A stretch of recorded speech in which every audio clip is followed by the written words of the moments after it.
Hi everyone who visited my channel. I would like to say a few words on practical MSLA 3D printing. MSLA is a very nice technology which is using LCD screen to expose the resin so you get the details as fine as the size of the pixel of LCD screen.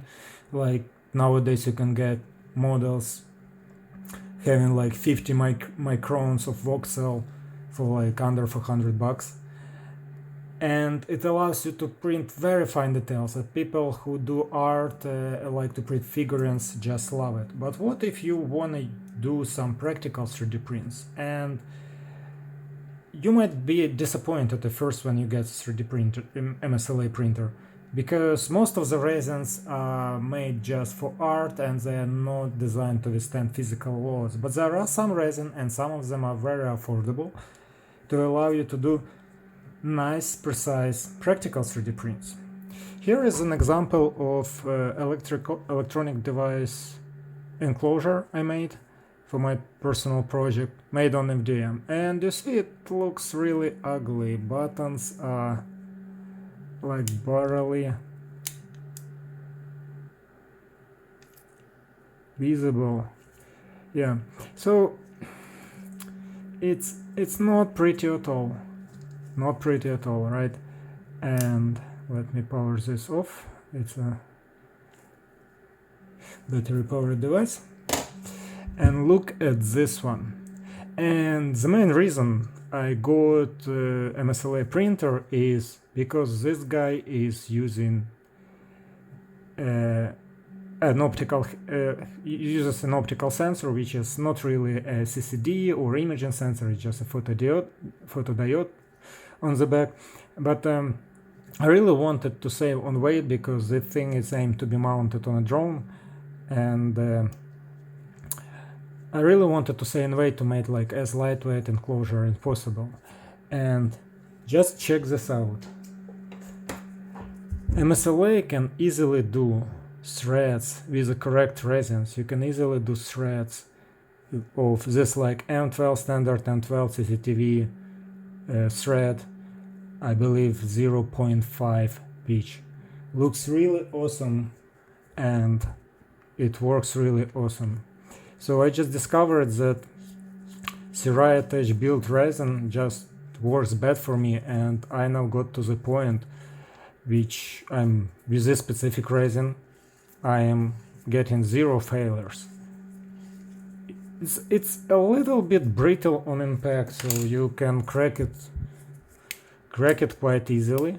So it's somewhat flexible, but not much, as you see.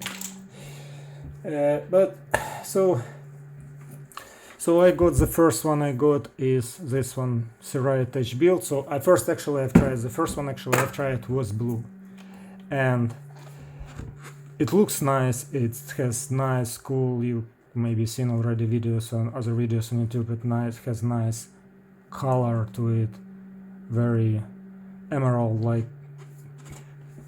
green bluish kind of translucent tints. It looks really awesome. But this one really hard to print. You have to heat up your enclosure inside your MSLA 3D printer to keep this fluid warm, and so to have like good fluidity for it to go underneath of parts being lifted by during the printing. The same applies for tenacious. There's also very popular resin in Serraia group, which is kinda resembles TPU in FDM 3D printers. And so basically, if I line those up, so basically those are all resins I'm using. I'm not affiliated with Serraia or anything. I'm not getting money for them. It's just like what I found for myself. Is basically the whole lineup of resins I have in my home, and this is just enough for me to get any characteristics I want, just by mixing of them in different proportions to get one and another properties of resin. So finer details you can get with plain Sony Grey built resin. What I found about this Sony Grey resin is an interesting fact. If you let it sit in a vat for a while, basically I have this resin in my MSLA vat almost all the time, like I had it like for a year, and just mix it up with a spatula and it's good to go. What I've noticed is when you let it sit, there is a sediment forms at the bottom of the vat, which has just plain white color, while the resin itself without the sediment looks like smoky black. So I believe smoky black and Sony Grey are the very same resins. Yeah, it's both built brand, right? Are the very same resins. The only difference that the Sony Grey color just has this white sediment. When mixed with a translucent black resin, it creates this kind of light gray tint. So you cannot really print optical parts with this one without any additional layers of coating. This device actually covered with carbon infused paint from the inside to create this flat black light absorption surface, light absorbing surface. The same applies. I made actually a few tools like adapters for a CCTV board, camera for a microscope. It also did not work quite well because this thing is really also translucent. If you shine a light from it, you can see that it will light up from the back. It's basically just the same translucent resin with a white fine grain particulate suspended in it. Kind of like pigment, not a dye. This is not a gray dye, this is actually a white pigment inside a smoky black colored resin. What if I want something with a similar characteristics but not translucent and also with the same properties? And what I figured out, what I can do next is take this stuff, which is like $8 or $10 black mica powder. So I wanted something to look very like flat black, but mixing it right into this resin or the smoky black will make it even more brittle. This is already like good enough to withstand basic like moderate mechanical loads, but mixing additional particulate into the resin will make it even more brittle. You basically just spacing away those like bonding polymers from each other with those particles enclosed inside, right? So any additional particulate in the resin makes it more brittle. So the solution is to take certain percentage of build and certain percentage of tenacious, like I use 50-50, and basically tenacious is what gives you this, makes a part more flexy, less brittle, right? So you can add particulate into tenacious and basically achieve the very same properties as this resin, but it will be still hard to achieve a proper details. But here is example. So this it was my first print. It apparently failed because I did not, so it apparently fails, but anyway, it looks flat black, and it also thread came up pretty nice as well. Some of my supports failed on the back, but the thread itself, no problem at all. Awesome. Yeah, so basically this thing, it's really looks like on some parts it really looks like flat black unweaved carbon fiber texture to it. Just look at it. It's just awesome. So, and yeah, so little flex, just little flex. So what I did, I took like 50 milliliters of this one, 50 milliliters of this one. It's basically just so 50 milliliters if you take a cup like that. So basically half of this cap, something like here it will be 50 milliliters and something like here will be. So basically around this mark, like regular cap, not a huge cap. It will be like 100 milliliters altogether, and this bag from Amazon actually comes with this kind of scoop. So I took like 3 or 4, I took actually for 100 milliliters of resin total, 50 milliliters black, build, 50 milliliters tenacious, 4 scoops of this powder, and as an output I'm getting carbon fiber like looking parts which as flexy as original build. So this is supposed to be a landing gear for racing quadcopter drone to replace my ugly looking TPU. So this like FDM printed TPU landing gear, right? And you see it's my FDM printers are both using Bowden tubes, so it's TPU are not coming out quite well. I still can print with Bowden tubes TPU, but it's not super nice. But this one to replace, it looks just awesome. I really like how those came out. It's a little sparkly because this like Mica powder is basically the same stuff as used in ladies cosmetics. It has a little sparkly tint to it. Just love it. Okay, so my plan is maybe to get this smoky black color and just try to mix it a little bit with tenacious and having additional particulate. I'm also gonna I've seen someone on YouTube tried out graphite as a mixing in to get also additional tint.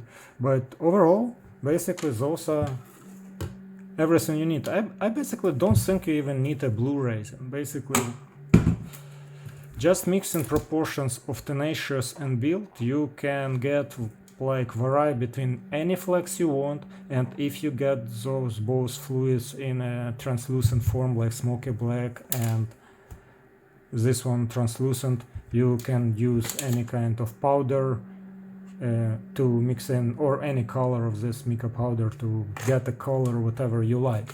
The deal is, the rule of thumb is, if you put in too much of the powder, you have to compensate it with more tenacious resin. So the more you add, the more brittle part gets. So to compensate that brittleness, just add more tenacious resin and you would be good to go. And it's always like a bit of calculating and tuning whatever your printing timings are, right? So build prints well on my Anycubic Mono X. So it's mono LCD, right? It's gets better translucency to end that color LCD used in older MSLA printers, right? So I'm using 1.8 second exposure on build at 80% of UV light modulation, UV backlight modulation. Tenacious is printed on 3.2 seconds, I believe 3.4. I actually never printed tenacious directly. I just got it for mixing in. So if you add 50-50 together, you just have to select the middle time. So I ended up printing those two mixed 50-50 together with some of this black powder. I ended up printing 2.6 seconds. So this part failed, but some others, like I've got like a bunch of those drone flags, and those guys came out pretty well. The way it was printed was just like a bunch of supports on this side and just lifted vertically, straight vertically. These guys, those like electronic device enclosures, I am printing flat. Why is that? Because I need to get uniformity on all edges, because if you're doing electronic enclosures like this, slanted, there is also a recommendation to avoid like total lift surface area to minimize it, right? So some guys are printing it like this, like that, and there's those kind of orientations. In these scenarios, it's very hard to achieve uniformity of geometry across the perimeters across tiny features, because there is a little bit of wrapping to it, right? So this should be like a straight edge, but you see, because it's more material here than over here, it's just this sort of perimeter, or this side of the part has less shrinkage to it than the sidewalls.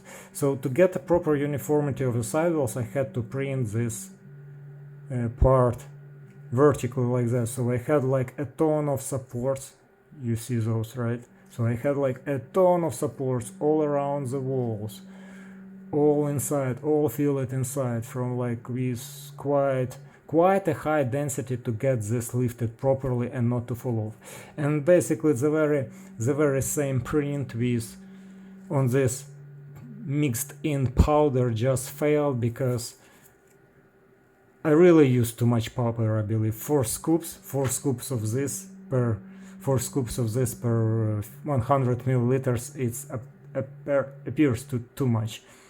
Just go with 2 at first and see if you will be satisfied with the result. So it's a ton of powder, so I probably needed to add a little bit more exposure than 2.6 seconds. So basically, because over here supports survive, but over here some of them just fell off, and it's like just understandable. It was not enough for them because I have over here a larger area to peel off than on this side of a print, right? And yeah, so that's about it. Just 2 resins and you can get whatever you want in terms from your MSLA prints. And this is just super beautiful stuff in terms of how easy it is used and how much detail you can do it. I'm just getting absolute zero failures. If you got the feeling of the resin right, I'm getting 0 failures with this one. I'm not even cleaning my vat after that. My vat is absolutely clean with using this resin. I can use it. It's like just a blessing that you don't need to like take a vat out, pour it through the paint thinner filter, clean it out with isopropyl alcohol, reinstall everything back. So it's just a mess. That's can happen quite often with tenacious, because this did happen to me with blue resin. Blue is really hard to get a good details. I kind of feel that all translucent resin are given less details than some sediment, or not sediment, but particulate infilled resins. Why is it so? Because when pixel exposes the resin, particular sort of blocks the light to bleed from a neighboring elements of the print, right? So particular basically works like a light blocker and makes your pixel to expose in the right area. So particulate infused resins, they are easier to tune up. They are not like as sensitive to balance between fine details and weak supports, right? So basically, if you like do underexpose, you get in better details because there is lesser light bleed, right? But then your supports are getting underexposed supports, like holding your part, trying then peeling it off, ripping it off from the fat film, right? They just weak and they just broke off, right? And then you're like cranking up the exposure, so you make your support stronger to keep the part in place steadily, right? But then what you get, you're losing details. You might fail to print this thread, like printing the thread in blue, translucent blue resin. I believe that's freaking impossible. It's really hard it's gonna be really hard to achieve. But this one, I mean specifically on this part, maybe it will be fine to print some thread like this one not on a part like this where I had to lift it up flat. If I would print it like vertically or like 45 degrees slanted, I believe I could achieve the same thread precision with blue. But when lifting it like this, I would have to overexpose blue so much to have my support strong enough to lift it up that all the threads will be gone. Well, so that's about it. Thank you guys for watching. Have a good night or day or whatever. Bye bye.